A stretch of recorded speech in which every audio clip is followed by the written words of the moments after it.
देखो जो बात समझाना चाहता हूं वो समझना। एक किसान का मित्र आया, उसने कहा देखो झगड़ा मत करो, लड़ो नहीं। अगर आज हमारे मित्र की बात जा रही है तो हमारी जा रही है, लड़ो नहीं। लो मेरा वाला ऊंट भी ले लो। अब कितने ऊंट हो गए? अब 20 हो गए। अब 20 का बंटवारा हो जाएगा। आधा देना है बड़े बेटे को, 20 का आधा 10। तो तुम लोग पकड़ो भाई, 20 का 1/4 चौथा हिस्सा कितना हुआ? 5। छोटे बेटे को 5 दे दिए और 1/5 देना है बेटी को, तो 20 का 1/5 बोलो ना 4। तो 10 और 5 15 और 4। तो किसान का मित्र बोला चलो हमारा वाला वापस करो हमें, चलो भाई। उसने अपना वापस ले लिया। इनका बंटवारा भी हो गया और उसने अपना वापस भी ले लिया। अब आप मेरी बात को समझ गए होंगे अगर ध्यान से सुनेंगे तो। अर्थात यही परमात्मा का स्वरूप है। आप विचार करो वो 20वां ऊंट सब में है कि नहीं है? बोलो भाई। उस 20वें ऊंट का हिस्सा सब में है, लेकिन वो सबसे अलग है। बस यही परमात्मा की सत्ता है। परमात्मा सब में है लेकिन सबसे अलग है। वो हमारे किसी कर्म में हमारे साथ शामिल नहीं है। उसने तो विवेक दे दिया, बुद्धि दे दी। अब अपने हिसाब से कर्म करो और जैसा कर्म करोगे वैसा फल आपको भुगतना है। कर्म प्रधान विश्व रचि राखा, कर्म प्रधान विश्व रचि राखा। जो जस करहि सो तस फल चाखा। जो जस करहि ते तस फल चाखा। कर्म प्रधान विश्व रचि राखा, कर्म प्रधान विश्व रचि राखा। जो जस करहि सो तस फल चाखा। जो जस करहि सो तस फल चाखा। श्री कृष्ण गोविंद हरे मुरारी। श्री कृष्ण गोविंद हरे मुरारी। हे नाथ नारायण वासुदेव। हे नाथ नारायण वासुदेव। भगवान ने सब में है लेकिन सबसे अलग है। और अंत में चौथे श्लोक में क्या कहते हैं? एतावदेव जिज्ञास्यम् तत्व जिज्ञासुनात्मनः अन्य अन्वैर्तेराभ्याम यत स्यात् सर्वत्र सर्वदा। परम तत्व के जिज्ञासु को आत्म कल्याण के लिए इतनी जिज्ञासा ही करनी चाहिए और इतनी जिज्ञासा का समाधान पर्याप्त है। वो कौन सा तत्व है? वो अन्वय भाव से सब जगह उसी की सत्ता सिद्ध होती है। वो सब में अनुगत भी है और सबसे अलग भी है। सब जगह है और सर्वत्र है और सर्वदा है। वही परम तत्व परमात्मा तत्व है। ये इसको चतुश्लोकी भागवत कहते हैं महाराज। आगे भगवान ने यही चतुश्लोकी भागवत ब्रह्मा जी को दी है और ब्रह्मा जी ने यही चतुश्लोकी भागवत नारद जी को सुनाई है। और नारद जी भी उस चतुश्लोकी भागवत को सुनकर के आनंदित हो गए। अब आगे भागवत जी के 10 लक्षण बताए हैं। अत सर्गो विसर्गश्च स्थानं पोषणमूतयः मनवंतरे ईशानु कथा निरोधो मुक्तिराश्रयः।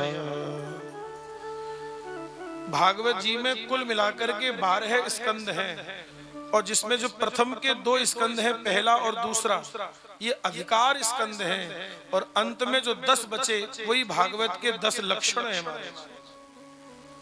सर्ग विसर्ग स्थानम पोषण मूतयः। करुणानिधान सब कुछ परमात्मा ही करने वाले हैं महाराज। आगे भागवत के 3 स्कंद में कथा आती है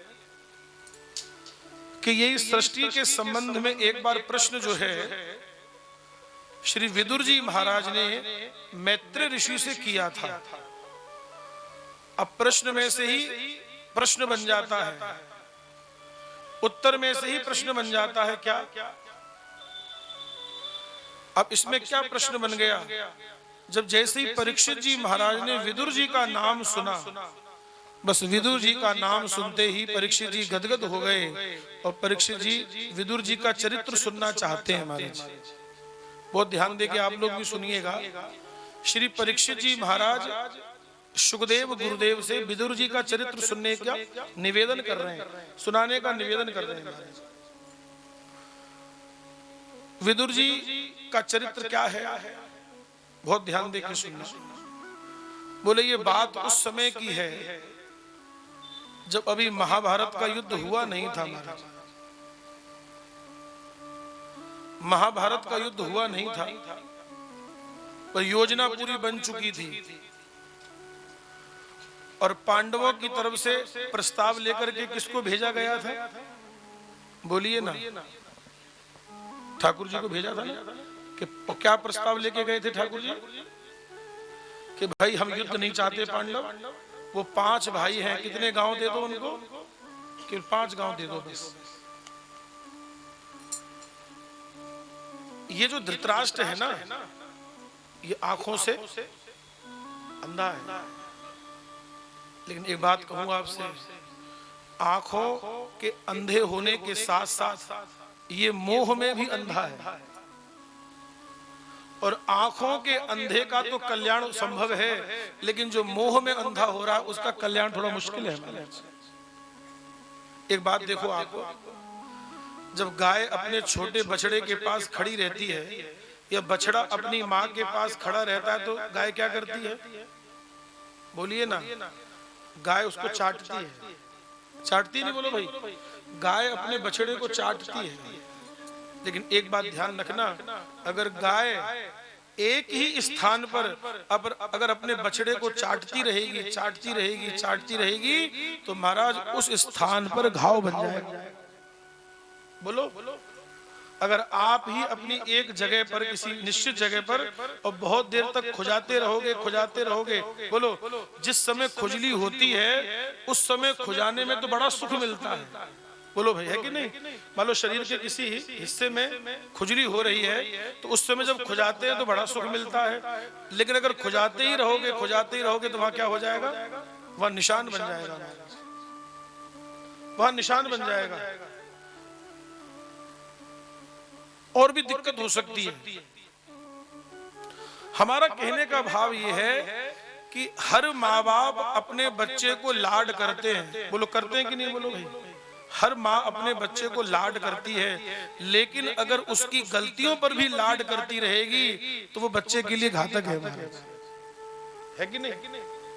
ऐसा नहीं कि अगर बच्चे ने गलती करी है तो लगाओ 2 तमाचा गाल पर खींच के, ये गलती दोबारा ना करे। ऐसा नहीं है कि वो बच्चा उसका दुश्मन है, अपने माँ उसको मार रही है, पीट रही है, कूट रही है, वो उसका भला चाहती है, वो उसका हित चाहती है। बोलो, बच्चे को कोई घाव हो जाता है, कोई फुंसी हो जाती है, कोई फोड़ा हो जाता है, माँ को कितनी तकलीफ होती है, बच्चा बड़ी तकलीफ में है, लेकिन फिर भी माँ अपने हृदय पर पत्थर रख करके उस बच्चे को जर्राह के पास लेके जाती है और कहती है, डॉक्टर साहब इसमें चीरा लगाओ। इसमें क्या कहती है? इसमें चीरा लगाओ और पट्टी बांधो, क्योंकि जब तक इसमें चीरा नहीं लगेगा तब तक ये सही होगा नहीं। उसे पता है कि मेरे बच्चे को बड़ा कष्ट होगा, लेकिन फिर भी करवा देती है। क्यों करा देती है? उसके भले के लिए, वो ठीक हो जाए। एक दिन श्री धृतराष्ट्र ने विदुर से कहा, विदुर, मैं तो तुम्हें हमेशा अपने परिवार का सदस्य ही मानता हूं, मैंने तुम्हें कभी अपने से अलग नहीं माना। तुम बताओ मुझे क्या करना चाहिए, मुझे सही सलाह दो।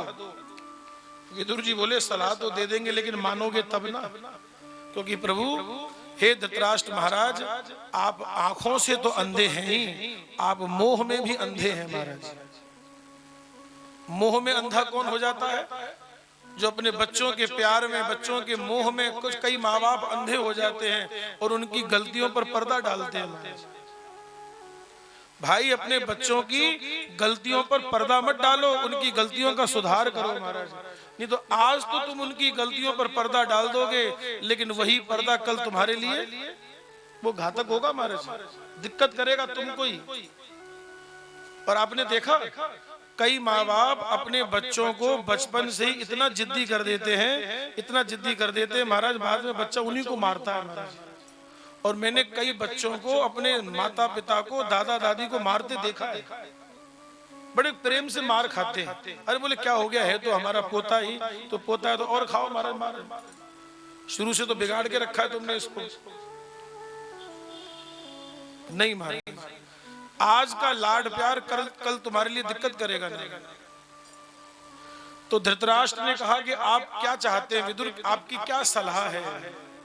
विदुर जी ने सीधी बात कही कि महाराज आप मोह में अंधे हो रहे हैं, आपको दुर्योधन का अन्याय दिखाई नहीं दे रहा है, और मैं आपको एक सलाह देता हूं। जब शरीर का, क्यों भी डॉक्टर क्या सलाह देता है, जब शरीर का कोई अंग सड़ने लगता है और किसी भी स्थिति में वो सही नहीं हो सकता, और वो अंग जो है सड़ने लगता है, तो डॉक्टर फाइनली क्या कहता है?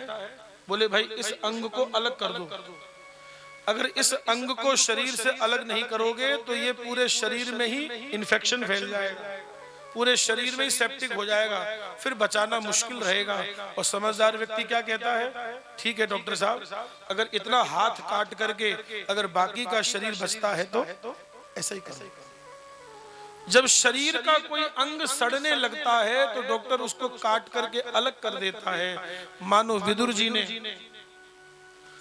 जी ने यही सलाह दी।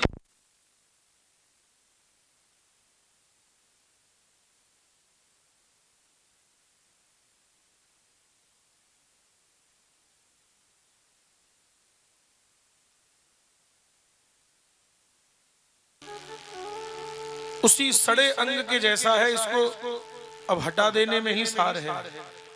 इससे अपना मोह खत्म करो, आप अपना मोह खत्म करो। अच्छा धृतराष्ट्र तो कुछ नहीं बोले, दुर्योधन क्या कहता है? ए दासी के पुत्र, हमारे टुकड़ों पर पलने वाला आज हमें ही आंख दिखा रहा है, मेरे पिता के खिलाफ भड़का रहा है, मेरे खिलाफ मेरे पिता को भड़का रहा है, दूर कर दो इसको मेरी आंखों से। अच्छा बोलो एक बात बताओ, अच्छा माताओं बहनों, अगर कोई घर का छोटा व्यक्ति, बहुत ध्यान देकर सुनना, अगर कोई घर का छोटा व्यक्ति और किसी बड़े का अपमान कर रहा है और आप उसको मना भी नहीं कर रहे हैं, तो इसका मतलब ये है कि आप उसका सपोर्ट कर रहे हैं, है कि नहीं? बोलो भाई कोई छोटा घर का व्यक्ति और बड़े का तू तड़ाक बोल रहा है, उसका अपमान कर रहा है, और आप चुपचाप खड़े खड़े देख रहे हैं, इसका मतलब आप उसके सपोर्ट में हैं। दुर्योधन विदुर जी का अपमान कर रहा है बीच सभा में, और धृतराष्ट्र चुपचाप सुन रहे हैं। एक बार भी ये नहीं बोला धृतराष्ट्र ने कि दुर्योधन खबरदार, अगर विदुर जी से कुछ कहा तो वो मेरे छोटे भाई के जैसे हैं, इस घर के सदस्य हैं, और तुम उनसे ऐसे बात कर रहे हो। एक बार भी धृतराष्ट्र ने ऐसा नहीं कहा। तो विदुर जी भी समझ गए कि लगता है इनको हमारी सलाह की अब आवश्यकता नहीं है। सुंदर कांड में एक दोहा लिखा है, आपने कभी ध्यान दे करके पढ़ा और कभी समझा हो महाराज? सचिव वैद्य गुरु तीन जो, प्रिय बोलहि भय आस, तो राज धर्म तन तीन कर, होहि वेगहि नाश। राज धर्म तन तीन कर, होहि वेगहि नाश। अगर ये तीन जने भय के कारण, डर के कारण अगर मीठा मीठा बोल रहे हैं, सही बात नहीं बता रहे हैं, कौन कौन? सचिव, वैद्य, गुरु। अगर राज्य का मंत्री अपने राजा के भय के कारण और उसे सही बात नहीं बताएगा तो एक दिन राजा का राज्य नष्ट हो जाएगा। गुरुजी अगर अपने शिष्य के कल्याण की बात नहीं करेंगे, उसको डांटेंगे नहीं, सही बात नहीं बताएंगे तो चेले का धर्म चला जाएगा। और वैद्य अगर डॉक्टर भय के कारण, डर के कारण अगर अपने मरीज को सही दवा नहीं देगा, अगर सही बीमारी नहीं बताएगा तो महाराज वो मरीज को निपटा देगा, उसका शरीर खराब हो जाएगा। तो विदुर जी समझ गए कि धृतराष्ट्र जी को हमारी सलाह की आवश्यकता नहीं है। और धनुष बाण वहीं छोड़ करके चले गए। और जब छोड़ करके गए ना माताओं बहनों, जब विदुर जी पांडवों कौरवों को छोड़ करके चले गए, धनुष बाण वहीं छोड़ दिए, तो सुखदेव जी महाराज कहते हैं, बोले कौन जा रहा है? बोले विदुर जी नहीं जा रहे हैं। तो बोले कौन जा रहा है? बोले कौरवों का पुण्य जा रहा है। निर्गतः कौरव पुण्य लब्धो। जैसे आप सुंदरकांड में पढ़ते हैं ना, क्यों भाई शरद जी कहाँ बैठे हैं? अच्छा, मैं कहीं चले गए क्या? क्यों शरद जी, आपको तो सुंदरकांड याद है पूरा? तो सुंदरकांड में क्या लिखा है? रावण ने विभीषण जी को लात मारी और लात मार करके क्या कहा? बोले जा ममपुर बस तपसिन पर प्रीति और 60 मिली जाए तिन्हें कहो नीति। मुझे सिखा रहा है। और अस कही कीनस चरण प्रहारा और अनुज गहे पद 12 अनुज गहे पद 12 और आगे क्या लिखा है? क्यों भाई नितिन जी, सुंदरकांड पढ़ते नहीं पढ़ते हो? नहीं पढ़ते? पढ़ते हो? कब पढ़ते हो? मंगल शनिवार को? अच्छा, कोई बात नहीं। कम से कम हम तो ये कहते हैं, ये हनुमान सेवा समिति वालों को तो सुंदरकांड पढ़ना ही चाहिए। फिर चालू कर दो, अब चालू करो। क्यों रोक रखा है? क्यों बंद कर रखा है? नाम तो रख लिया हनुमान सेवा समिति, सुंदरकांड पढ़ नहीं रहे। पढ़ो सुंदरकांड भाई, चालू करो सुंदरकांड को जैसे पहले चलता था। अरे मत करो इसमें, मत करो बड़े रूप से, छोटे रूप से करो भाई, लेकिन कम से कम एक गेट टुगेदर तो हो जाए कम से कम। अरे भाई हम तो कहते हैं हर महीने, अगर हर हफ्ते ना करो तो कम से कम महीने में एक बार तो करो। बोलो गलत कह रहे हैं क्या? बोलो भाई। वैसे तो देखो किसी के पास टाइम है नहीं, लेकिन समिति वालों को एक महीने का समय में एक बार तो सब लोग जुड़े, एक बार तो सब लोग इकट्ठे हो, करना चाहिए महाराज। इसी सुंदरकांड में लिखा है, जब विभीषण जी को लात मारी तो गोस्वामी जी एक चौपाई लिखते हैं, क्या? रावण जब ही विभीषण त्यागा, रावण जब ही विभीषण त्यागा, भयहु विभव बिन तब ही अभागा, भयहु विभव बिन तब ही अभागा, भयहु विभव बिन तब ही अभागा, भयहु विभव बिनु तब ही अभागा, हे भयहु विभव बिन तब ही अभागा, भयहु विभव बिन तब ही अभागा।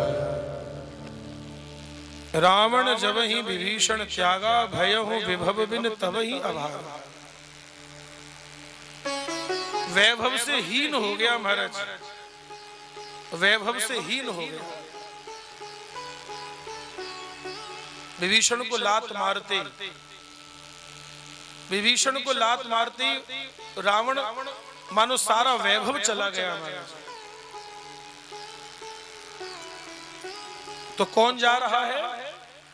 बोले विदुर जी नहीं जा रहे हैं, निर्गतः कौरव पुण्य लब्धो, बोले कौरवों का पुण्य जा रहा है।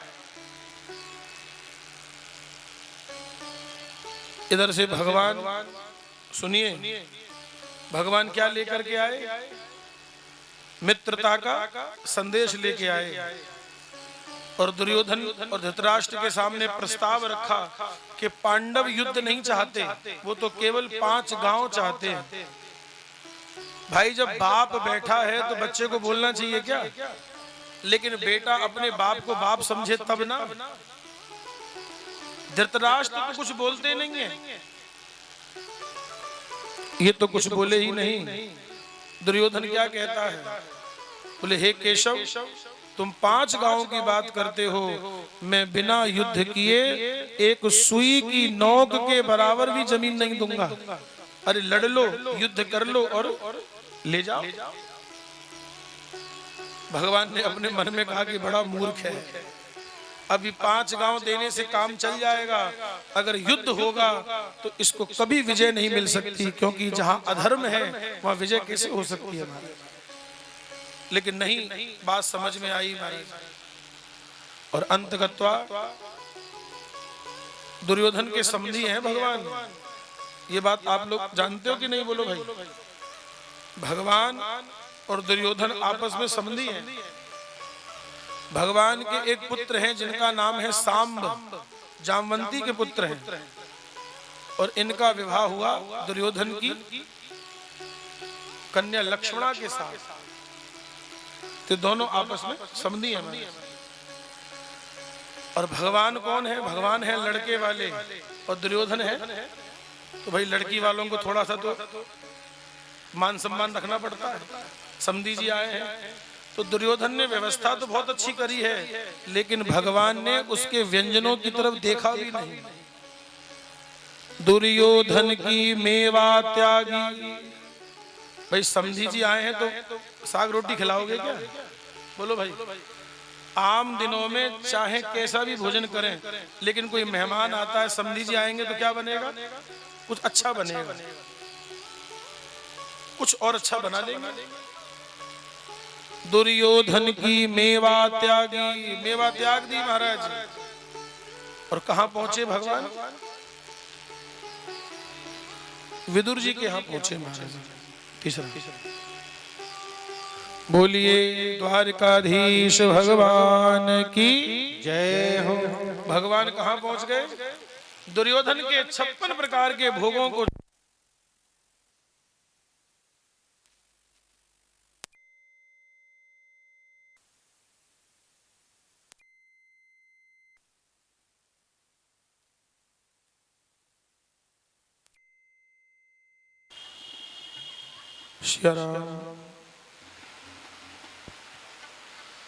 श्री राम जय राम, नारायण नारायण नारायण।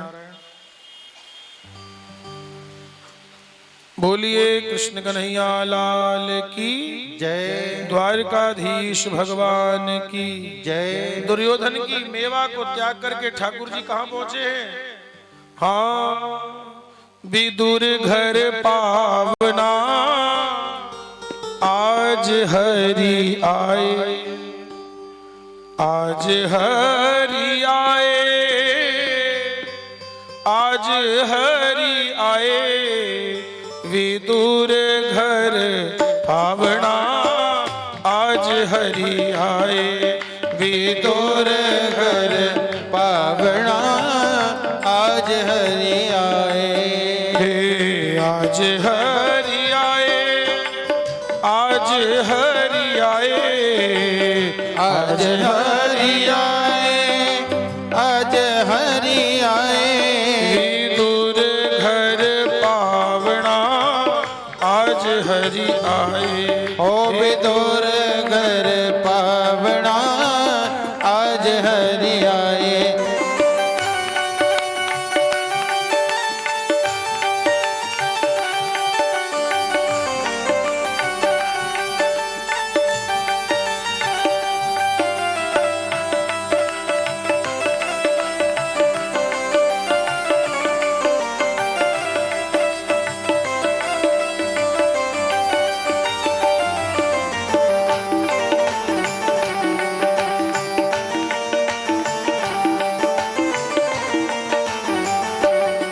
हे विदुर नहीं घर थी विदुरानी, आवत देखे सारंग पानी। विदुर नहीं घर थी विदुरानी, आवत देखे सारंग पानी। भूली अंग समाई चिंता, भूले अंग समाई चिंता, भोजन क्या जिमावना, आज हरि आए विदुर घर पावना, आज हरि आए हो विदुर घर पावना, आज हरि आए।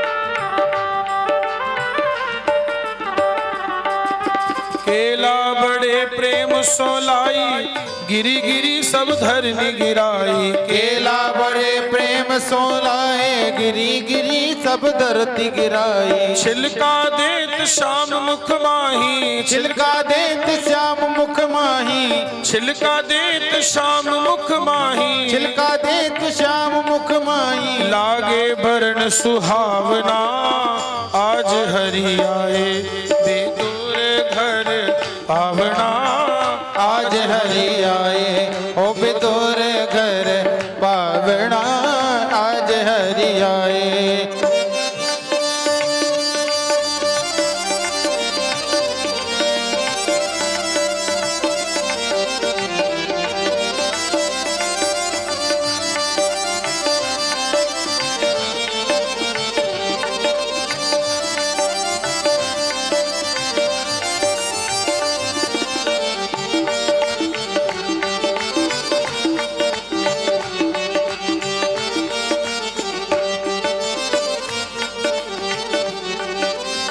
इतने में ही विदुर जी आए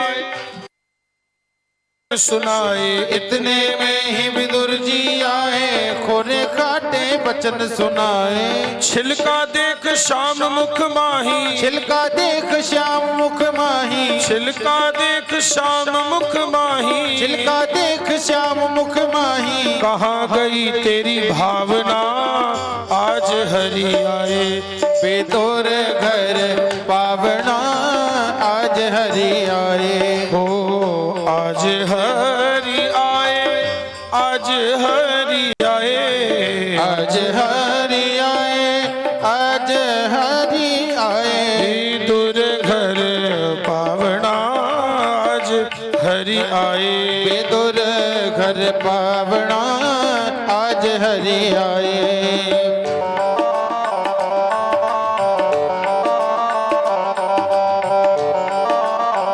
प्रेम से ताली की सेवा करते हुए द्वारकाधीश भगवान की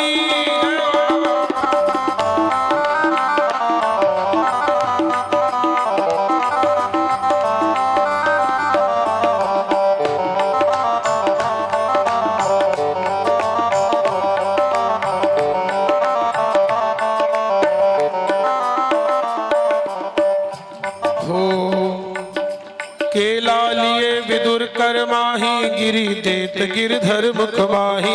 केला लिए कर माही, गिरी देत गिरधर मुख माही।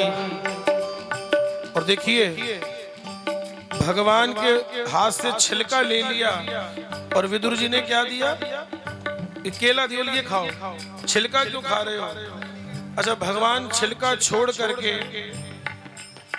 भगवान छिलका छोड़ करके और केला पाने तो लगे, केला पाने लगे और क्या कहते हैं, कहा कृष्ण ने सुनो विदुर जी, कहा कृष्ण ने सुनो विदुर जी। क्या बोले? बढ़िया है, ठीक है, लेकिन हे विदुर जी, जो स्वाद छिलकों में आ रहा था वो इसमें वो स्वाद नहीं आवना, आज हरि आए विदुर घर पावना, आज हरि आए विदुर, आज हरि आए, हरि आए, आज हरि आए। विदुर घर पावना आज हरि आए। ओ विदुर घर पावना आज हरि आए। विदुर घर पावना आज हरि आए। ओ विदुर घर पावना आज हरि आए। ओ आज हरि आए हो। ओ आज हरि आए। हाँ आज हरि आए। हाँ आज हरि आए। बोलिए द्वारकाधीश भगवान की की जय। हे नाथ, श्री भगवान ने विदुर जी का आतिथ्य स्वीकार किया। दुर्योधन की मेवा त्यागी और साग विदुर घर खाई और सबसे ऊंची प्रेम सगाई। विदुर जी महाराज ने घर का त्याग कर दिया और इन्हीं विदुर जी की भेंट हुई है वृंदावन में। किससे भेंट हुई? श्री उद्धव जी से भेंट हुई महाराज। ये उद्धव जी कौन है?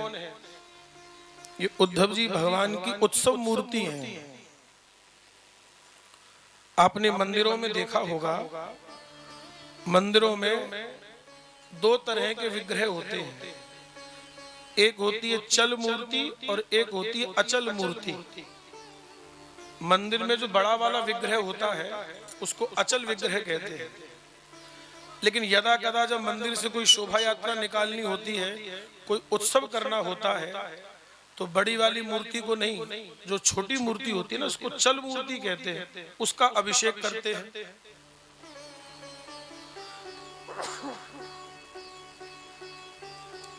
उसका अभिषेक करते हैं। तो उद्धव जी भी कौन है भगवान की? वृष्णि नाम प्रवरो मंत्री कृष्ण से दयते, वृष्णि वंश के मंत्री हैं, भगवान के मित्र हैं, बृहस्पति के शिष्य हैं।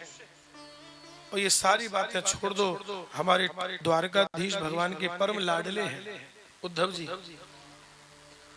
और भगवान ने उद्धव जी से क्या कहा कि हे उद्धव, मेरे जाने के बाद ये द्वारिका समुद्र में डूब जाएगी, तो तुम यहां मत रहना, वृंदावन चले जाओ। और अगर आपको परसों की कथा याद हो, मैंने आपको बताया था उद्धव जी कहाँ विराजते हैं। बोले गोवर्धन में छोटी परिक्रमा में एक स्थान है कुसुम सरोवर, उस कुसुम सरोवर पर ही उद्धव जी निवास करते हैं। और विदुर जी महाराज जब समस्त तीर्थों का भ्रमण करते करते जब श्रीधाम वृंदावन में पहुंचे, तो वहां उनकी भेंट हो गई है उद्धव जी से। और एक बात कहें आपसे, क्यों भाई, अगर दो व्यापारी मिलेंगे तो कौन सी बातें करेंगे? बोलो अच्छा, सही सही बताना। अपने व्यापार की चर्चा करेंगे थोड़ी बहुत। दो सुनार मिलेंगे तो आज को क्या भाव है, आज क्या चल रहा है भाव। परचूनी का काम जो करते हैं, इनके रेट भी बड़े फ्लक्चुएट होते हैं, तो ये रोज रोज रेट लेते हैं। बोले आज दाल क्या क्या भाव है, रेट बढ़ भी जाते हैं, रेट घट भी जाते हैं। तो जिसका जो बुद्धि होती है वो उसकी चर्चा करता है। अच्छा, दो नेता मिलेंगे तो काहे की चर्चा करेंगे? उन्हें आटे दाल के भाव से क्या मतलब है? वो जब चर्चा करेंगे तो क्या करेंगे? अरे बोले इलेक्शन आने वाले हैं, बोले कमर कसनी है, बोले देखो ऐसा वहां ऐसा हुआ, वहां ऐसा हुआ, आज उसने ये बयान दिया, आज उसने ये बयान दिया, ये सब चर्चा करेंगे। नेता लोग मिलेंगे तो नेतागिरी की चर्चा करेंगे, अपनी राजनीति की चर्चा करेंगे। लेकिन हाथ जोड़ करके आपसे कह रहे हैं, जब दो भगवान के वैष्णव मिलते हैं, जब दो भगवान के संत मिलते हैं, तो वो आपस में भगवत चर्चा ही करते हैं। उद्धव जी भी बड़े अच्छे भगवान के लाडले हैं और विदुर जी तो भगवान के लाडले हैं ही। इन दोनों की भेंट हो गई कहां पर? श्रीधाम वृंदावन में। 4 मिले 64 खिले,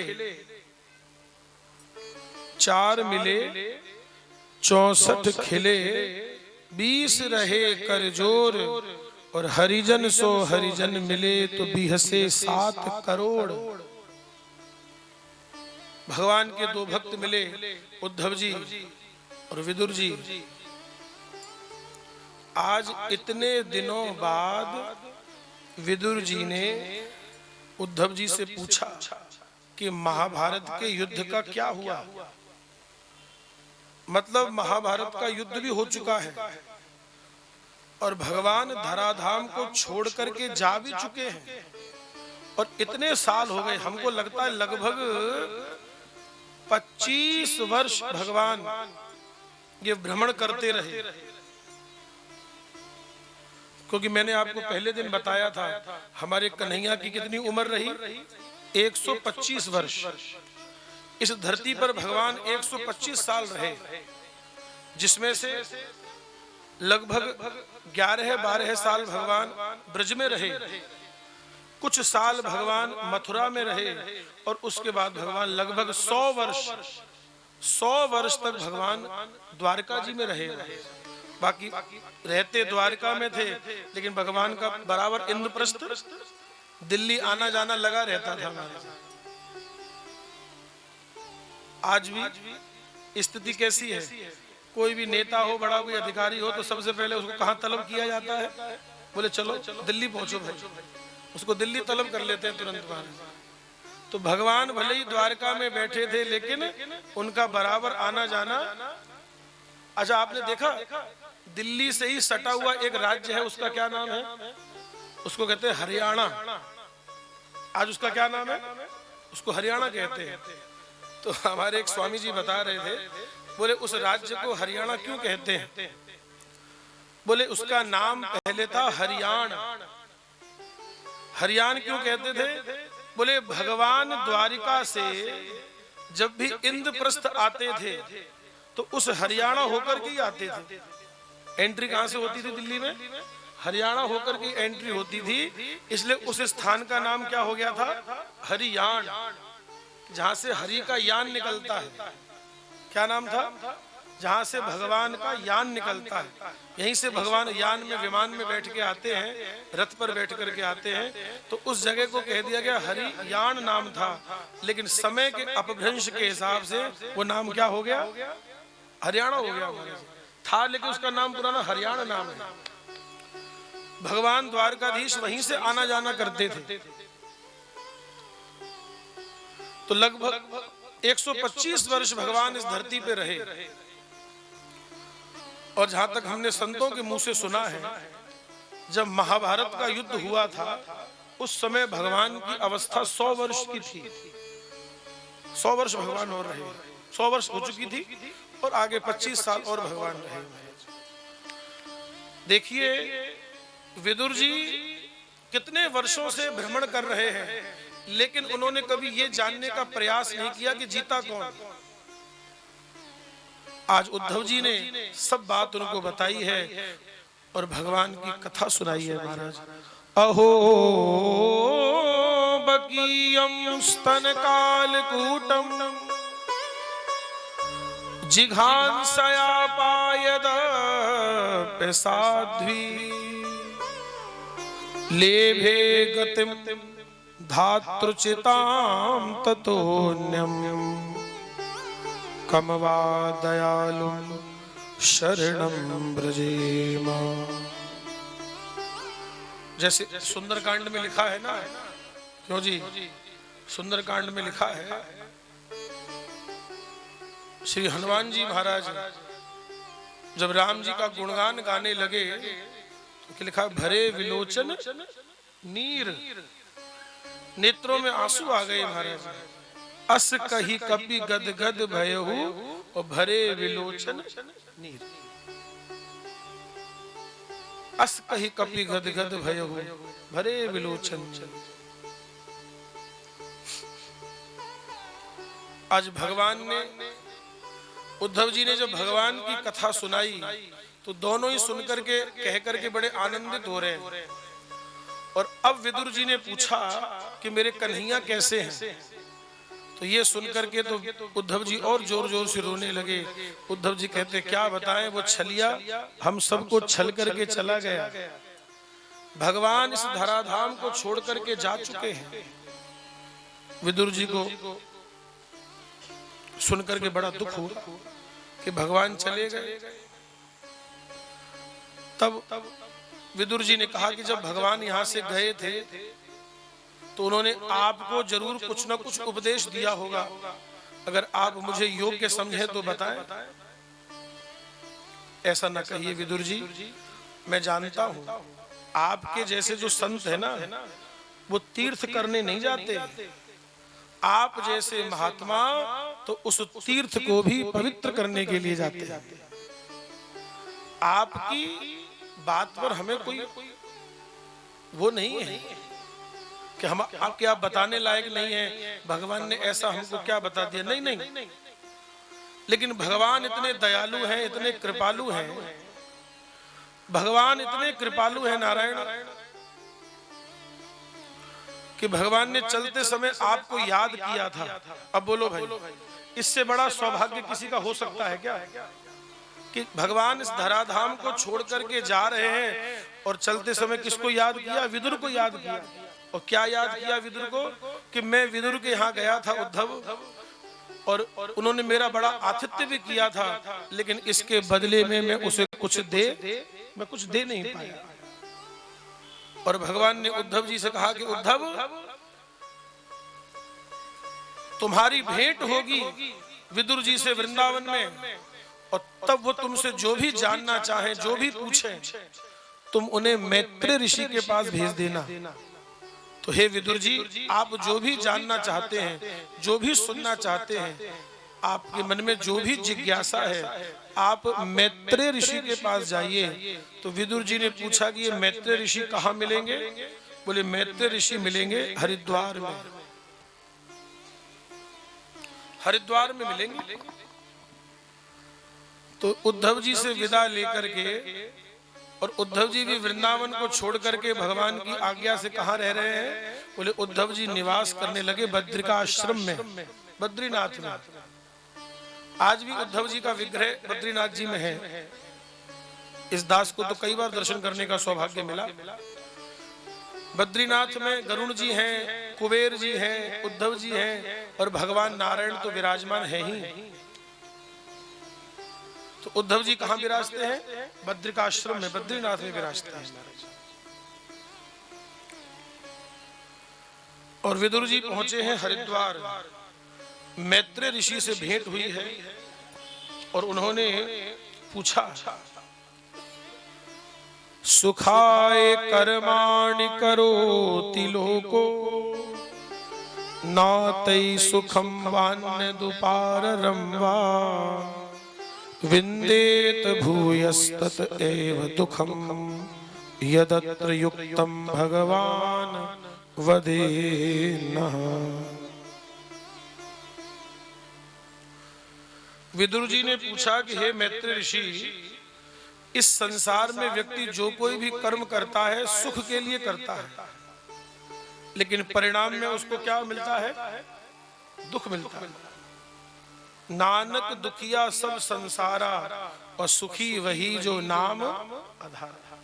देखिए आज कार्तिक की पूर्णमासी है और आज हमारे गुरु नानक देव जी का भी, उसको प्रकाश पर्व कहते हैं महाराज। गुरु नानक देव जी का भी आज प्राकट्य दिवस है महाराज। ये गुरु नानक देव ही कह रहे हैं कि नानक दुखिया सब संसारा और सुखी वही जो नाम आधारा।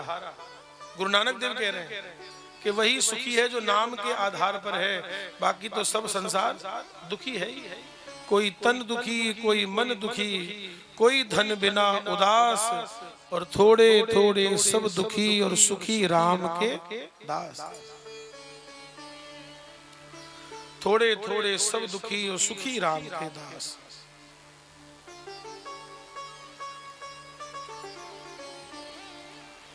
तो दो कारण बताए। विदुर जी ने पूछा है कि व्यक्ति दुखी क्यों होता है। उन्होंने कहा, बोले एक तो जो कर्तापन का अहंकार है ये उसके दुख का कारण है कि मैंने किया, मैं कर रहा हूं। और दूसरा कारण यह है कि जहां पर सुख है वहां तो ढूंढता ही नहीं है। हम लोगों को लगता है कि हम ऐसा कर लेंगे तो सुखी हो जाएंगे, ऐसा कर लेंगे तो सुखी हो जाएंगे, लेकिन परिणाम में व्यक्ति दुखी रहता है। मिलता है सच्चा सुख केवल श्री राम आपके चरणों में, यह विनती है पल पल छिण छिण रहे ध्यान आपके चरणों में। मिलता है सच्चा सुख केवल श्री राम आपके चरणों में।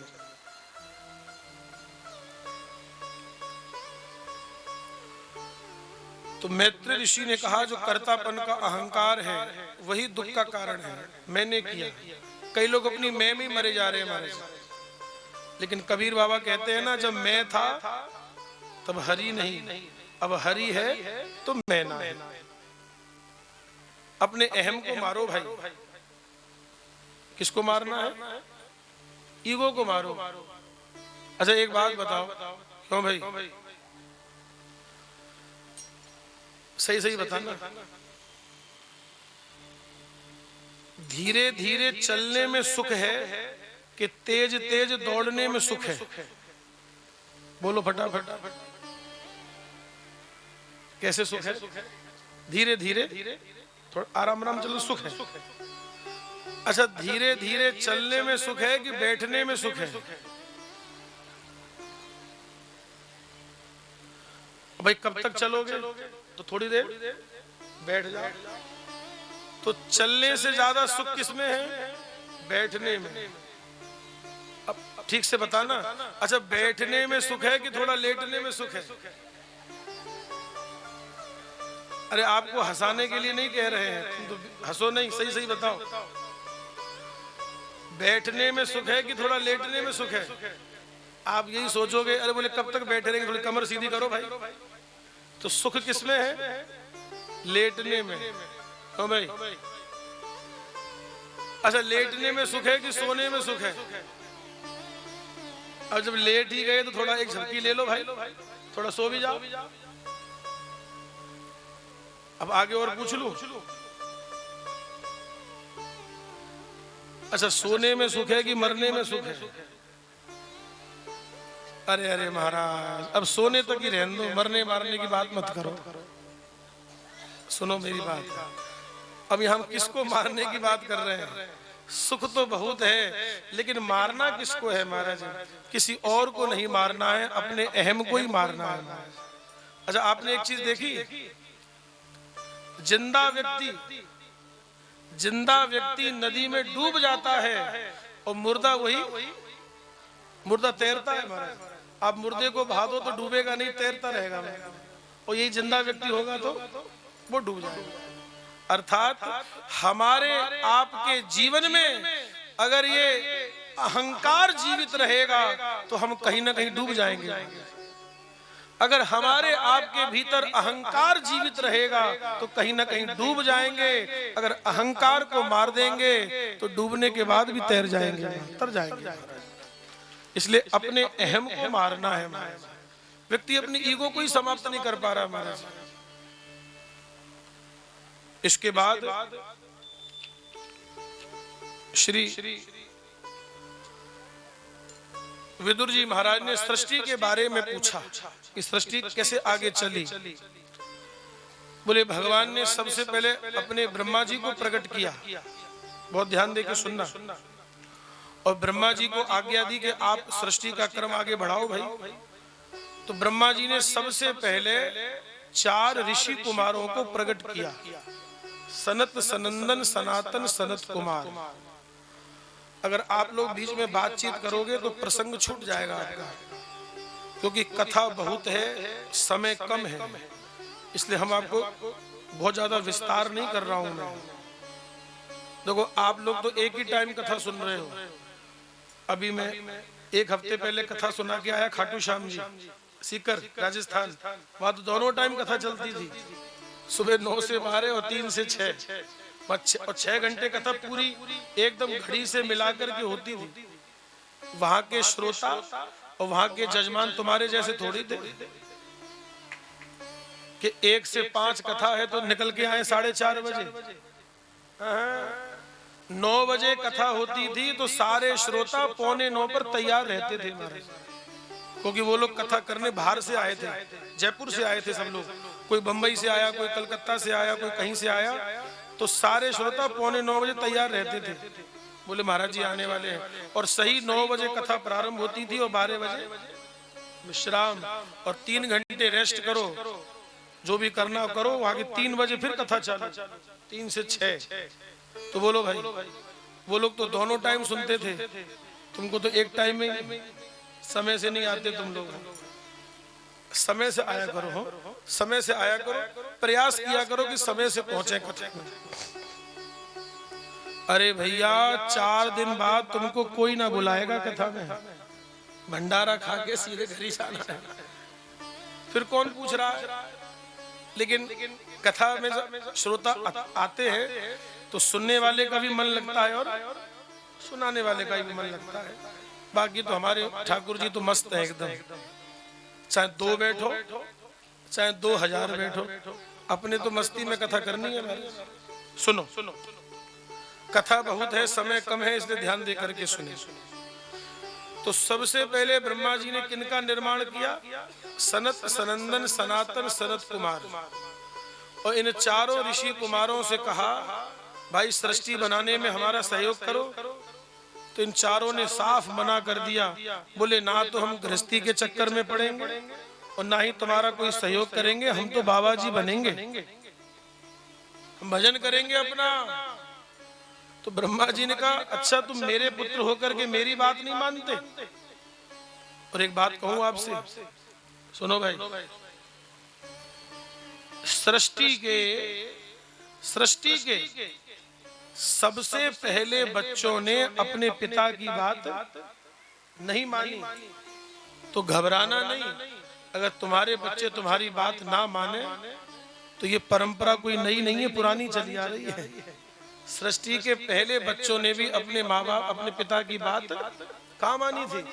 पिताजी कह रहे हैं बोले शादी करो, गृहस्थी बसाओ, और बच्चे क्या कह रहे हैं? बोले हम तो बाबा जी बनेंगे, हमें नहीं पढ़ना झंझट में इसमें। तो ब्रह्मा जी को क्रोध हुआ, और स्वाभाविक सी बात है जब अपना बच्चा अपनी बात नहीं मानता है तो क्या होता है? थोड़ा गुस्सा आता है, थोड़ा क्रोध आता है। तो ब्रह्मा जी को क्रोध आया तो उनकी भ्रकुटी से भगवान रुद्र का प्राकट्य हुआ। महाराज बोलिए रुद्र भगवान की जय। और रुद्र से ब्रह्मा जी क्या बोले? भाई रुद्र तुम हमारी थोड़ी सहायता करो भाई। अब भगवान शंकर ने सोचा कि इन बूढ़े बाबा की अगर सहायता करेंगे तो दिन भर काम में लगाए रखेंगे, और दिन भर हम काम में ही लगे रहेंगे तो अपनी माला कब करेंगे, भजन कब करेंगे। एक बात कहूं, अगर किसी के काम से बचना हो तो क्या करना चाहिए? बोलो भाई। अगर है माला वाला नहीं, सुनो, अगर किसी के काम से बचना हो तो क्या करो? देखो मैं बता रहा हूं लेकिन करना नहीं।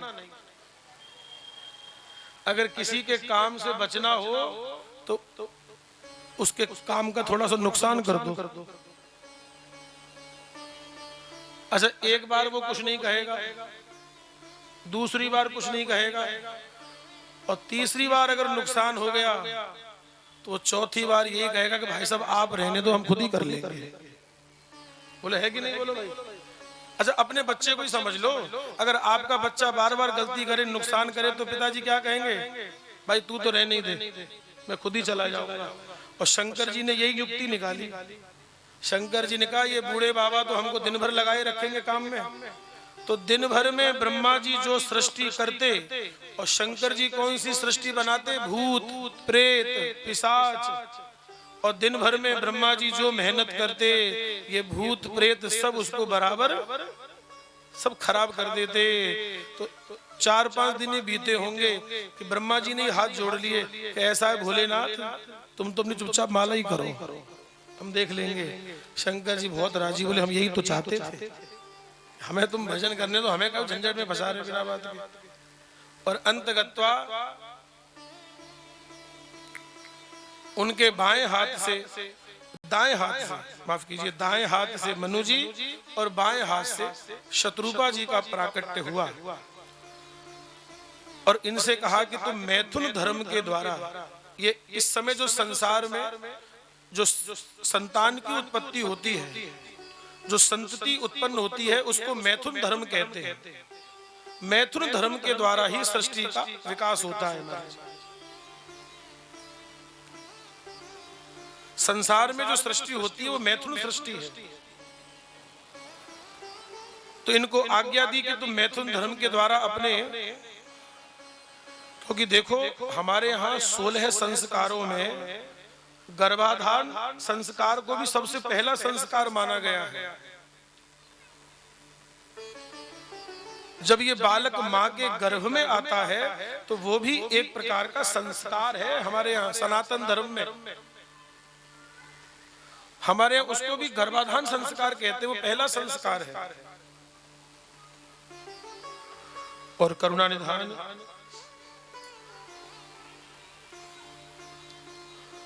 इन्होंने कहा, ब्रह्मा जी बोले कि मैथुन धर्म के द्वारा सृष्टि का विकास करो भाई। बोले महाराज सृष्टि का विकास करेंगे तो लेकिन रखेंगे कहां पर, क्योंकि पृथ्वी को एक राक्षस जल के भीतर ले गया है। और ये राक्षस कौन है? ये दो भाई हैं, हिरण्याक्ष और हिरण्यकश्यप। और ये दोनों भाइयों का प्राकट्य कैसे हुआ? बोले संध्या काल का समय था। संध्या काल के समय नारायण दिति और अदिति कश्यप जी की दो पत्नी हैं। संध्या काल के समय दिति बहुत काम भाव से प्रेरित होकर के जब कश्यप जी के पास आई और उनसे गर्भाधान संस्कार करने की जब याचना करी, तो कश्यप जी ने समझाया कि देखो देवी, ये संध्या काल का समय है और इस समय 4 काम नहीं करने चाहिए। अच्छा, संध्या काल किसको कहते हैं? सुनो भाई ध्यान से, कि सूर्य तो अस्त हो गए, सूर्य नारायण अस्त हो चुके हैं और आकाश में तारे दिखाई नहीं दिए हैं। इतने बीच का समय क्या है? उसको संधि काल कहते हैं, उसको संध्या काल कहते हैं। इस समय 4 काम नहीं करने चाहिए। पहला, संध्या काल के समय भोजन नहीं करना चाहिए। संध्या काल के समय स्त्री के संपर्क में नहीं आना चाहिए। संध्या काल के समय सोना नहीं चाहिए और संध्या काल के समय कुछ पढ़ना भी नहीं चाहिए महाराज। ये 4 काम नहीं करने चाहिए। संध्या काल के समय जो भोजन करते हैं, अगर आपको भोजन करना है या तो शाम से पहले ही कर लो या फिर संध्या काल के बाद करो, उस समय नहीं करना चाहिए। संध्या काल के समय जो भोजन करता है वो रोगी हो जाता है। संध्या काल के समय जो सोता है उसकी आयु क्षीण हो जाती है। संध्या काल के समय जो स्त्री के संपर्क में आता है तो उससे जो संतान उत्पन्न होती है वो राक्षस पैदा होती है। और चौथा, संध्या काल के समय जो पढ़ता है वो विद्या उसके समय पर काम नहीं आती, भूल जाता है। इसलिए अपने बच्चों को थोड़ा बोला करो, थोड़ा सा ऐसा कोशिश किया करो कि संध्या काल के समय ना पढ़े तो अच्छा है। संध्या काल का समय तो थोड़ा भजन कीर्तन कर लो भाई। हमारे गुरुजी कहते थे, बोले संध्या काल के समय शंकर जी इंस्पेक्शन पर निकलते हैं। किस पर निकलते? निरीक्षण पर। आपने देखा ना, कई बार आपने देखा होगा सासनी गेट पर, ये इधर हमारे मथुरा में भी, हमारे वृंदावन में भी है महाराज, कि शाम के समय जो होता है ना, कौन सा अधिकारी होता है वो पुलिस का, वो अपने गश्त लगाता है महाराज। वो सब इंस्पेक्शन करने के लिए निकलते हैं। जब से ऊपर से योगी जी का आदेश आता है ना, बोले देखो कुछ कोई अव्यवस्था तो नहीं है कुछ, तो वो गश्त के लिए निकलते हैं महाराज। ऐसे ही संध्या काल के समय भगवान शिव और माता पार्वती इंस्पेक्शन पर निकलते हैं। बोले कौन क्या कर रहा है? और संध्या काल के समय जो सो रहा होता है, भोजन कर रहा होता है, पढ़ रहा होता है, स्त्री के संपर्क में रहता है, उसको तो श्राप दे करके जाते हैं। और जो भजन में लगा हुआ है, सत्संग में लगा हुआ है, उसको आशीर्वाद देके जाते हैं। तो करुणा निधान कश्यप जी ने तो समझाया लेकिन एक बात कहें, 3 हट ऐसी हैं जिनके आगे झुकना ही पड़ता है। पहली है राजहट। राजहट क्या है कि अगर ऊपर शासन प्रशासन से कोई आदेश आ गया, अब तुम्हारा मन हो चाहे ना हो, बोलो मानना पड़ेगा कि नहीं? बोलो भाई। हमारे यशस्वी प्रधानमंत्री जी ने कह दिया कि भाई 21 दिन का लॉकडाउन है, तो वो हमारे राष्ट्र के सर्वे सर्वा हैं, उन्होंने बोल दिया तो सबको मानना ही लागू हो गया सब जगह। उनके बोलने से ही सब जगह वो नियम लागू हो गया। अब तुम चाहो ना चाहो, तुम चाहे हंस के मानो चाहे रो करके मानो, लेकिन प्रशासन तो अपनी बात मनवा लेगा। इसको कहते हैं राजहट।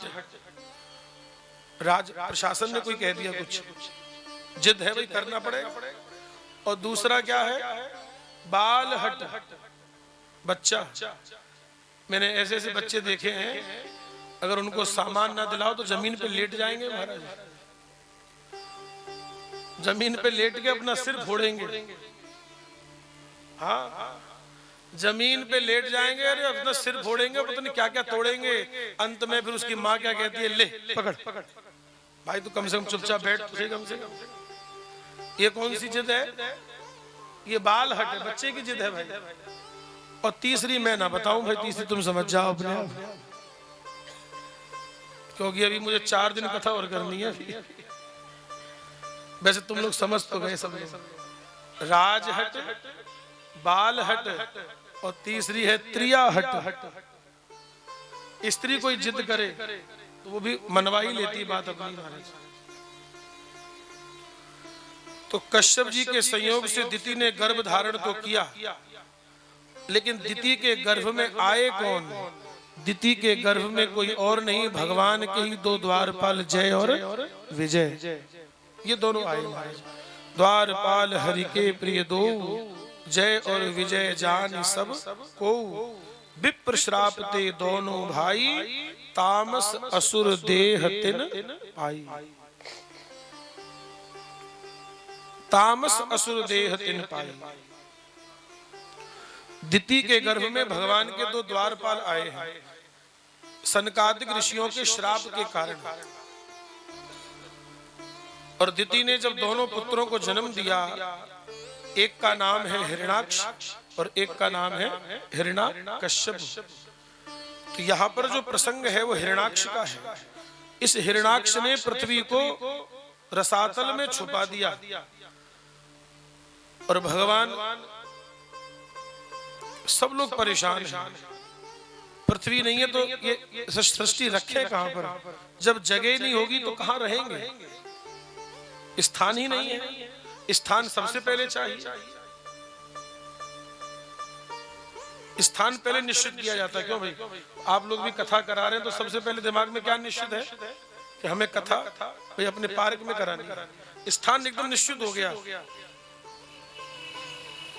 तो पहले स्थान तो सबसे पहले चाहिए भाई। लोग बैठेंगे कहाँ? कथा होगी कैसे? तो अब सृष्टि को बनाएंगे तो रखें कहाँ? क्योंकि पृथ्वी तो रसातल में ले गया है। तो उसी समय ब्रह्मा जी को छींक हुई और उनकी नासिका से साक्षात भगवान के अंश श्री वाराह भगवान का प्राकट्य हुआ। बोलिए वाराह भगवान की जय। जंगली सुअर के रूप में भगवान आए।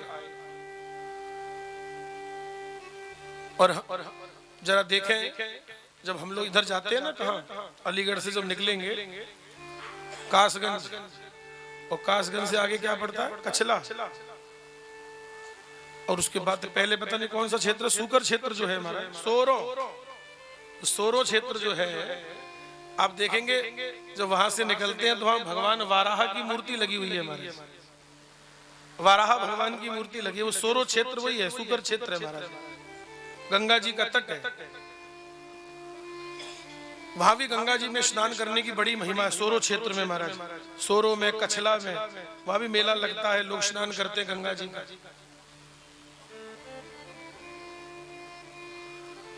वाराह भगवान की जय। वाराह भगवान ने हिरण्याक्ष का वध करके पृथ्वी को पुनः स्थापित किया। और मनु शत्रुपा के यहाँ 3 बेटी और 2 बेटा हुए महाराज। 3 बेटी कौन कौन सी? आकुति, देवहूति, प्रसूति। आकुति, देवहूति, प्रसूति और 2 पुत्र हुए प्रियव्रत और उत्तानपाद। और सबसे पहले भागवत जी में चरित्र आता है देवहूति का। देवहूति का विवाह हुआ कर्दम ऋषि के साथ।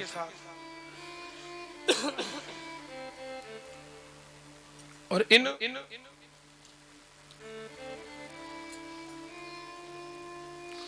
कर्दम और देवहूति के संयोग से 9 कन्याएं प्रकट हुई महाराज। और इन 9 कन्याओं का विवाह ब्रह्मा जी के 9 पुत्रों से कर दिया गया। और अंत में जो नारद जी थे 10वें पुत्र, उन्होंने विवाह नहीं किया महाराज। नारद जी ने विवाह के बंधन को स्वीकार नहीं किया और 10 में से रह गए 9। और वो 9 पुत्रों का विवाह हुआ देवहूति की 9 कन्याओं के साथ। और इन्हीं देवहूति और कर्दम जी के यहाँ भगवान ने कपिल रूप से अवतार लिया। बोलिए कपिल भगवान की जय। ये भगवान का ज्ञान अवतार है महाराज। और आपकी जानकारी के लिए बता रहे हैं, ये भगवान कपिल का स्थान कहां पर है? अगर आप में से कोई गंगा सागर गया हो, गंगा सागर का दर्शन किया हो, तो इस गंगा सागर में ही कपिल मुनि का आश्रम है महाराज। कपिल मुनि का स्थान है, कपिल भगवान का स्थान है महाराज। कर्दम जी महाराज अपने पुत्र यानी कपिल भगवान की स्तुति करके वो तो जंगल में तपस्या करने के लिए चले गए। और एक दिन देवहूति माँ भगवान के चरणों में आकर के बैठी। त्वं त्वागताहं शरणं शरण्यं स्वभृत्य संसार तरो कुठारम् जिज्ञासयाहं प्रकृते पुरश्च नमामि सद्धर्म विदां श्रेष्ठम। मैं आपकी शरण में हूं प्रभु, और आप अपने ज्ञान की तलवार से मेरे मोह रूपी वृक्ष को काट दीजिए। और कपिल भगवान ने अपनी माता देवहूति को सुंदर उपदेश दिया। इसको कहते हैं कपिलोपाख्यान। मां, तू आध्यात्म की शरण में जा। योग आध्यात्मिकाम पुंसाम मतो निश्रसाय में। मां, तू आध्यात्म की शरण में जा और मेरे लाडले संतों का संग कर। भगवान ने संतों का संग करने के लिए कहा है। बोले कौन से संतों का संग करूं मैं? तितिक्षवः कारुणिकाः सुहृद सर्वदेहिनां अजात शत्रवः शान्ताः साधवः साधुभूषणाः। जो सहनशील है, जिनका हृदय करुणा से भरा हुआ है, जो सबको ही अपना मानते हैं, जिनका कोई शत्रु नहीं है, और साधुता ही जिनका आभूषण है। साधुता ही जिनका आभूषण है। मां, तू ऐसे संतों का संग कर। मेरे संतों का संग करने से तुझको मेरी कथा सुनने को मिलेगी। और मेरी कथा सुनते सुनते, मेरा कीर्तन करते करते, मेरा गुणगान सुनते सुनते तेरा मेरे चरणों में अनुराग हो जाएगा, प्रेम हो जाएगा। और यही प्रेम जो है भक्ति का स्वरूप ले लेगा। भगवान ने जीव की अधोगति का वर्णन किया, सांख्य शास्त्र का उपदेश किया, और अंत में कपिल भगवान भी अपनी माता जी को उपदेश दे करके जब जाने लगे, तो माता देवहूति कहती है कि प्रभु, मैंने आपके पूरे प्रवचन का एक ही सार निकाला है। मैंने आपके सब प्रवचन का एक ही सार निकाला है। क्या? आपने बहुत सुंदर उपदेश किया अब आप जा रहे हैं और मैंने आपके उपदेश का एक ही सार निकाला है। कौन सा सार निकाला है मां आपने? अहो वत स्वपचतो गरियान यज्जिहाग्रे वर्तते नाम तुभ्यम ते पुष्पस्ते जुहुः सस्नुरार्या ब्रह्मानुचुर नाम गृह्णन्ति ये ते। श्लोक याद करने योग्य है, लिखने योग्य है, समझने योग्य है महाराज। माता देवहूति कह रही है अहो वतु स्वपचतो गरियान यज्जिहाग्रे वर्तते नाम तुभ्यम। प्रभु हमने आपके पूरे उपदेश का यही सार निकाला है। क्या? वो चांडाल भी धन्य है जिसकी जीभ के अग्रभाग पर आपका नाम रहता है महाराज। कोई व्यक्ति अगर आपका नाम अपनी जिह्वा से लेता है, हम कहते हैं वो चांडाल भी धन्य है। स्वपच माने चांडाल। अहो वतु स्वपचतो गरियान, अगर स्वपच के मुंह से भी आपका नाम निकलता है वो धन्य है। और प्रभु मैं तो ऐसा समझती हूँ जिसने आपका नाम ले लिया उसने सारे यज्ञ कर लिए, सारे अनुष्ठान कर लिए, उसने सारी तपस्या कर ली जिसके जिह्वा के अग्रभाग पर आपका नाम आ गया। ये पूरे प्रवचन का सार है महाराज। इसके बाद कपिल भगवान तो चले गए और माता देवहूति भी अपने स्व में स्थित होकर के जल के रूप में परिणत हो गई महाराज। चौथे स्कंद में कथा आती है मनु जी महाराज की जो बेटी है आकुति, आकुति का विवाह हुआ रुचिर प्रजापति के साथ, जहां यज्ञ नारायण भगवान प्रकट हुए। बोलिए यज्ञ नारायण भगवान की जय। यज्ञ भगवान प्रकट हुए और देखिए दक्षिणा के रूप में लक्ष्मी जी प्रकट हुई। यानी कि भगवान ने यह बताया कि यज्ञ पूरा तभी माना जाता है जब साथ में क्या दी जाती है? दक्षिणा दी जाती है। आप अपने घर में किसी आचार्य को बुलाते हैं, ब्राह्मण को बुलाते हैं, पूजा कराते हैं, पाठ करवाते हैं, हवन कराते हैं और जब सब कुछ हो जाता है तब ब्राह्मण का तिलक करके उनको क्या भेंट करते हैं? उनको दक्षिणा देते हैं। महाराज भोजन कराना भी एक प्रकार का क्या है? वो भी यज्ञ है। अगर आप किसी ब्राह्मण को, किसी साधु को अपने घर पर भोजन करने के लिए बुलाते हैं तो बढ़िया स्वादु स्वादु भोजन कराते हैं और भोजन के बाद तिलक करके क्या देते हैं? भाई दक्षिणा जरूरी है, क्योंकि दक्षिणा जो है ये लक्ष्मी स्वरूपा है, भगवान की पत्नी है महाराज। लक्ष्मी ही दक्षिणा बनकर के आई है।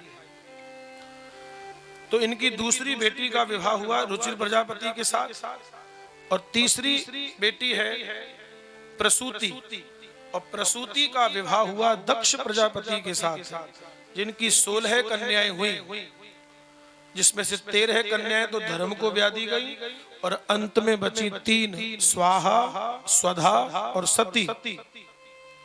स्वाहा ब्याह दी गई अग्निदेव को। आज भी जब हम लोग यज्ञ में आहुति देते हैं, हवन में आहुति देते हैं तो पीछे से क्या बोलते हैं? ये स्वाहा जो है अग्नि की पत्नी है और दूसरी है स्वधा। ये स्वधा ब्याह दी गई पितरों को, पितृदेवों को। आज भी हमारे यहाँ श्राद्ध पक्ष में जब हम पितरों का तर्पण करते हैं तो पितरों का तर्पण जब करते हैं ना, आप लोग करते होंगे तर्पण, करना ही चाहिए अपने पितरों का महाराज। परात में जल लेकर के और जौ डाल करके और तिल डाल करके और हाथ से ऐसे ऐसे मंत्र बोल करके, तो जब पितरों का तर्पण किया जाता है तो उस समय स्वधा शब्द का उच्चारण किया जाता है महाराज। तो स्वधा ब्याह दी गई पितरों को और अंत में कौन बची? अभी तो बताया था सती। और सती भगवान किसको ब्याही? भगवान शिव को। और सती की तो कथा आप लोग जानते हैं, राम कथा में कई बार सुना चुका हूं कि शंकर जी के मना करने पर भी सती कहां चली गई? पिता के यहाँ चली गई और योग अग्नि में अपने शरीर को भस्म करना पड़ा। और यही सती अगले जन्म में क्या बनी है? बोले अगला जन्म इनका पार्वती के रूप में हुआ महाराज। और इनके दो पुत्र हैं, एक का नाम है प्रियव्रत और एक का नाम है उत्तानपाद। तो सबसे पहले भागवत जी में उत्तानपाद की कथा आती है महाराज, बहुत ध्यान देकर के सुनिएगा। श्री पूछा है नारायण,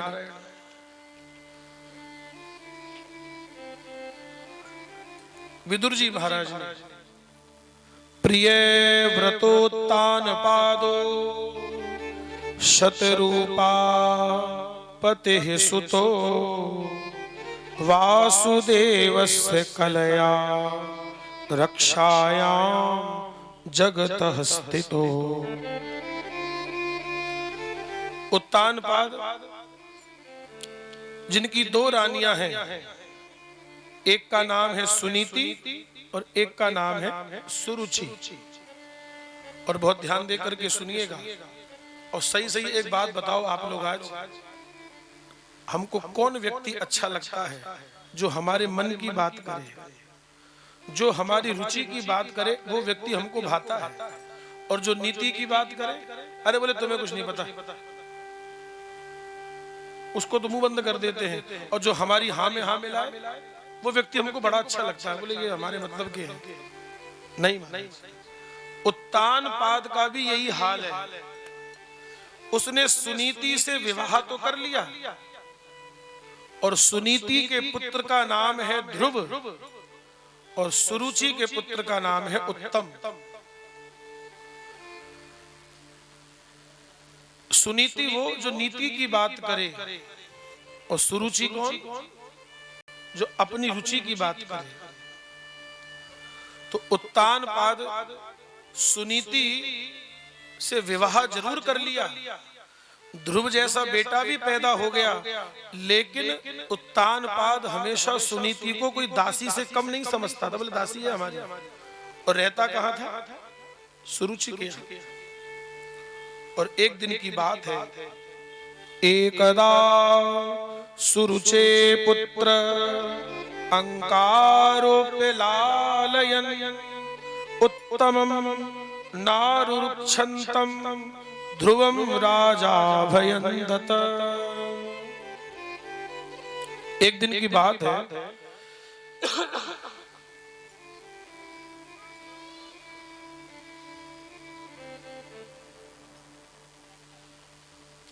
श्री ध्रुव जी महाराज खेलते खेलते विमाता के महलों में चले गए। और क्या देखा, अच्छा एक चीज देखो आप, जब व्यक्ति आलती पालती मार के बैठता है तो गोद के कितने भाग हो जाते हैं, बोलिए ना। जब आलती पालती मार के बैठेगा तो बैठने के स्थान कितने हो गए, दो हो गए, दो गोद हो गई, एक ये गोद और एक ये गोद। तो राजा उत्तानपाद की एक गोद में तो कौन बैठा था, सुरुचि का बेटा उत्तम बैठा हुआ था, और दूसरी गोद तो खाली थी। ध्रुव जी महाराज की भी इच्छा हुई, हम भी बैठे अपने पिता की गोद में, उछल उछल करके कूद करके बैठना भी चाहते हैं। और राजा उत्तानपाद ने भी सोचा कि भाई चाहे जैसा भी है तो हमारा ही पुत्र है। उन्होंने एक पल बिठाने का कोशिश भी करी, लेकिन भय के कारण बिठाया नहीं। क्यों, बोले अगर इसको गोद में बिठा लिया तो सुरुचि नाराज हो जाएगी, अगर वो नाराज हो जाएगी तो हमारी मन की कौन करेगा। इस भय के कारण अपने पुत्र को नहीं बिठाया। और इतने में सुरुचि आ गई और सुरुचि ने ध्रुव से कहा कि ध्रुव, तपसाराध्य पुरुषम तस्सेवानुग्रहणेन मे गर्भे त्वयं साध्यता मानं यदीच्छसि नृपासनम्। यदि राजा के सिंहासन पर, राजा की गोद में अगर बैठने का मन है तो जाकर के तपस्या कर और भगवान से वरदान मांग कि तुझे अगला जन्म मेरी कोख से पैदा करे। जब तू मेरी कोख से पैदा होगा तब तू इस सिंहासन पर बैठने के योग्य बनेगा। देखो एक बात कहें आपसे, सुनीति सुरुचि सुरुचि ने 2 अपराध कर दिए। सुरुचि ने 2 अपराध कर दिए महाराज। भगवान का अपराध कर दिया और भगवान के भक्त ध्रुव जी का अपराध कर दिया महाराज। 2 अपराध कर दिए नारद। और यही ध्रुव जी महाराज रोते हुए वे अपनी माँ के पास आ गए और माँ से कहा कि माँ अब मैं जाऊंगा, भगवान को प्रसन्न करूंगा और उनसे पूछूंगा कि आपके साथ इतना अन्याय क्यों हुआ है। और जो काम बड़े बड़े बूढ़ों को करना चाहिए वो काम किसने करके दिखा दिया? 5 वर्ष के बालक ने करके दिखा दिया महाराज। वो 5 वर्ष का बालक घर से निकल गए। ध्रुव जी महाराज रास्ते में नारद जी मिल गए। नारद जी ने कहा बेटा कहाँ जा रहे हो, किसके बेटा हो? बोले मेरे पिता का नाम है उत्तानपाद। अरे ये तो बड़े ऊंचे खानदान का बालक है भाई, ये जंगल में क्या कर रहा है? अरे बेटा घर लौट जाओ, चले जाओ यहाँ से। कोई वन्य जीव देखेगा, हिंसक पशु देखेगा तो तुम्हारी चटनी बना देगा, खा जाएगा, पता भी नहीं चलेगा। तो ध्रुव जी ने कहा अच्छा आप कौन हैं? बोले मेरा नाम है नारद। बोले आप नारद नहीं हो सकते। बोले क्यों नहीं हो सकते भाई? आप नारद क्यों नहीं हो सकते? बोले आप नारद नहीं है, मेरी माँ मुझे बताती है कि नारद जी तो वो संत हैं जो भगवान से मिला देते हैं और आप तो हमें भगवान से दूर कर रहे हैं, आप नारद कैसे हो सकते हैं?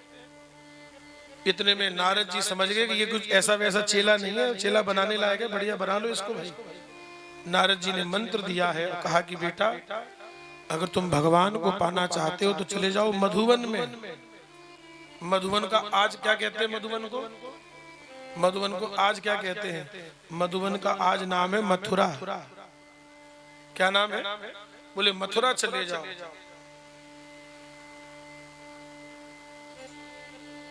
बोले मथुरा चले जाओ।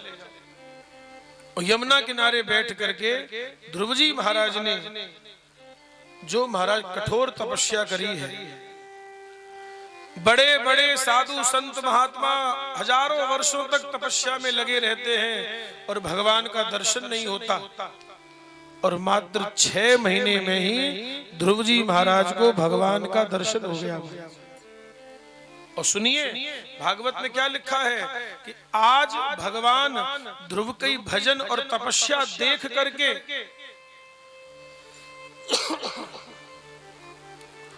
ध्रुव की भजन और तपस्या देख करके भगवान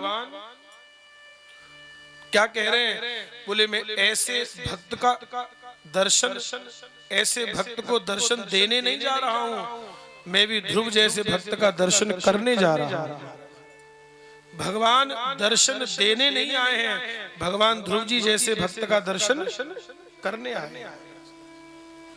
भगवान का प्राकट्य हुआ। ध्रुव जी महाराज भगवान की स्तुति करना चाहते हैं, स्तुति करना चाहते हैं, लेकिन कुछ बोलते नहीं बन रहा, कुछ बोलते नहीं बन रहा है। देखो एक बात कहें आपसे, हमारा जो कन्हैया है ना, कन्हैया वो भौरे के जैसा भंवरा है, भंवरा। जहां उसे भक्ति का पराग दिखता है, जहां उसे प्रेम का पराग दिखता है, तो भौरे को बुलाना नहीं पड़ता, वो पराग देख करके स्वयं ही आ जाते हैं। तो श्री ध्रुव जी महाराज के सामने ठाकुर जी प्रकट हो गए। ध्रुव जी स्तुति करना चाहते हैं लेकिन कुछ कर नहीं पा रहे, तो भगवान ने अपना शंख जो है ध्रुव जी के कपोल से लगा दिया महाराज। और जैसे कपोल से शंख लगाया तो सारा वेद वेदांत का ज्ञान जो है महाराज, सारे वेद वेदांत का ज्ञान महाराज ध्रुव जी को हो गया है और बड़ी सुंदर भगवान की स्तुति करने लगे। योन्तः प्रविश्य मम वाचमिमां प्रसुप्तां संजीवयत्खिल शक्तिधर स्वधाम्ना अन्यास्य हस्त चरण श्रवणत्वगादीन प्राणान्नमो भगवते पुरुषाय तुभ्यम्। देखिए सुंदर ध्रुव जी महाराज और भगवान नारायण आ गए हैं। आप वहीं से हाथ जोड़ करके प्रणाम कर लीजिए महाराज।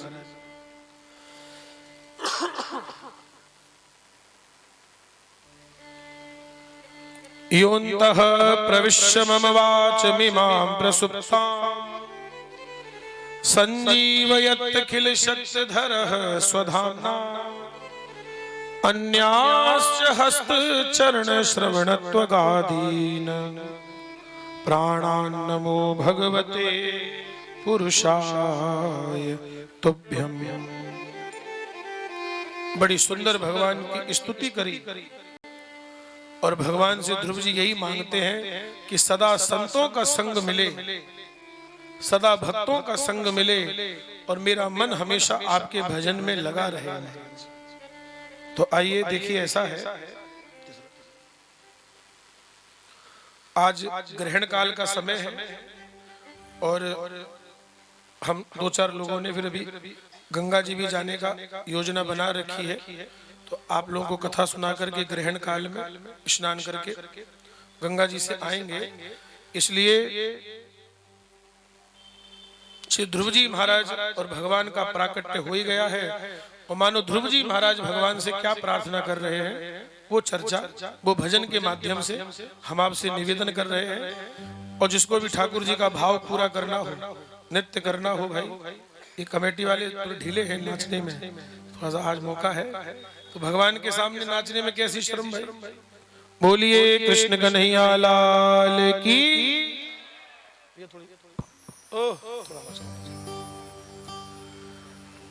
ओ मेरे सिर पर रखो कन्हैया अपने ये दोनों हाथ,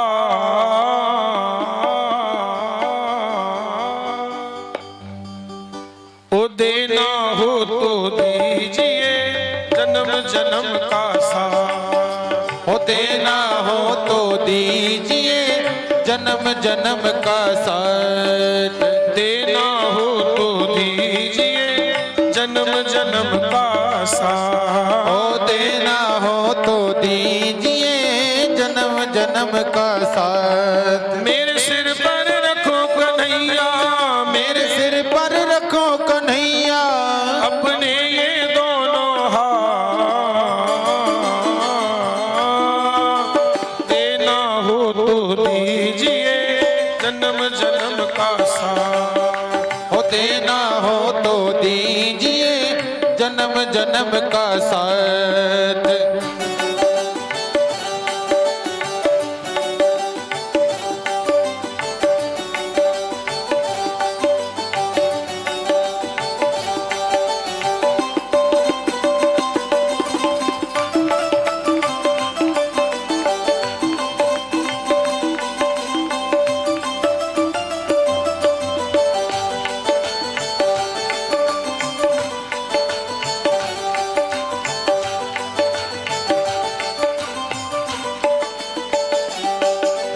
इसी जन्म ने सेवा देकर बहुत बड़ा एहसान किया, इसी जन्म में सेवा देकर बहुत बड़ा एहसान किया।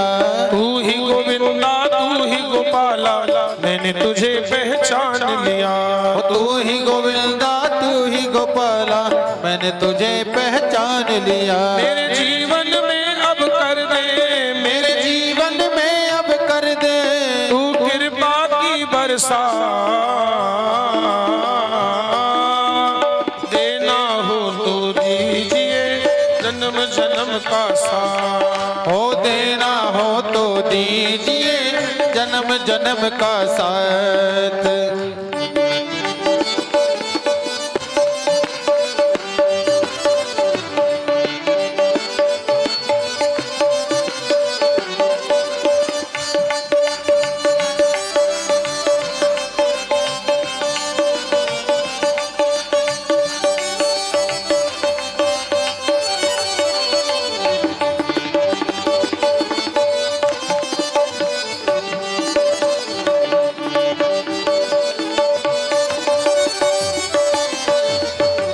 झुलस रहे हैं गम की धूप में, प्यार की छाया कर दे तो। झुलस रहे हैं गम की धूप में, प्यार की छाया कर दे तो।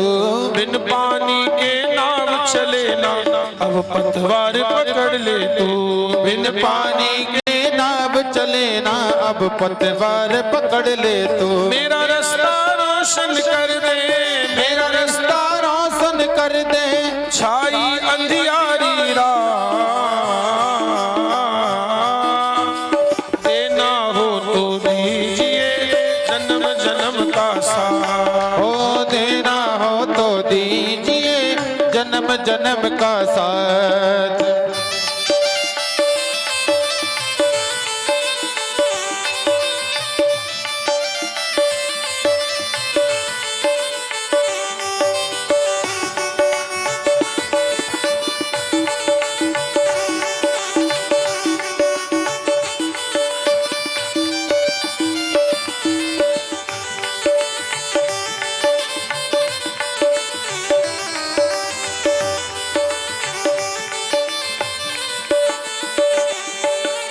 देने वाले शाम प्रभु से धन और दौलत क्या मांगे। हो देने वाले श्याम प्रभु से धन और दौलत क्या मांगे। देने वाले शाम प्रभु से नाम और इज्जत क्या मांगे। देने वाले श्याम प्रभु से नाम और इज्जत क्या मांगे। मेरे दिल की तमन्ना यही है, मेरे दिल की तमन्ना यही है, करूँ सेवा तेरी दिन रात। देना हो तो दीजिए जन्म जन्म का साथ। हो देना हो तो दीजिए जन्म जन्म का साथ।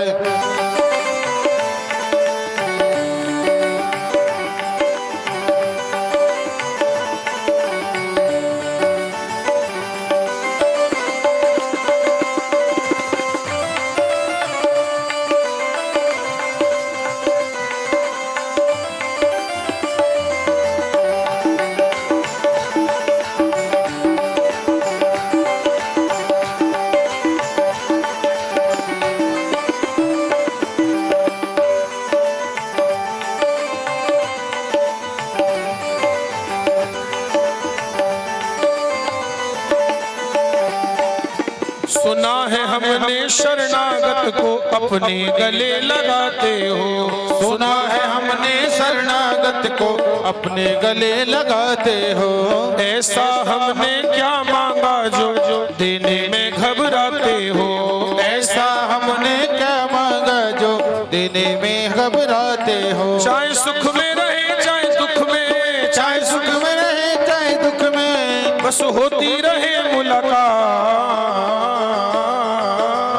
ऐसे नहीं, जिसको भगवान ने दो हाथ दिए हैं, दोनों हाथ ऊपर करके भाव से ओ देना हो तो दीजिए जन्म जन्म का साथ। देना हो तो दीजिए जन्म जन्म का साथ। ओ मेरे सिर पर रखो कन्हैया, ओ मेरे सिर पर रखो कन्हैया, अपने दोनों हाथ।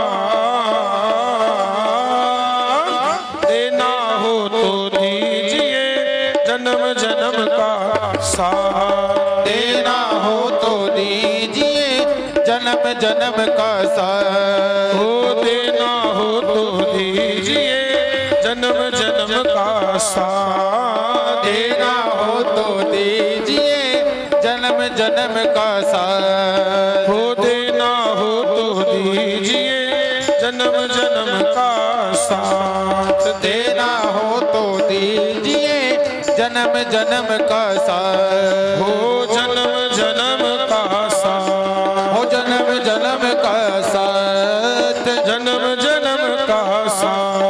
हो जन्म जन्म का साथ।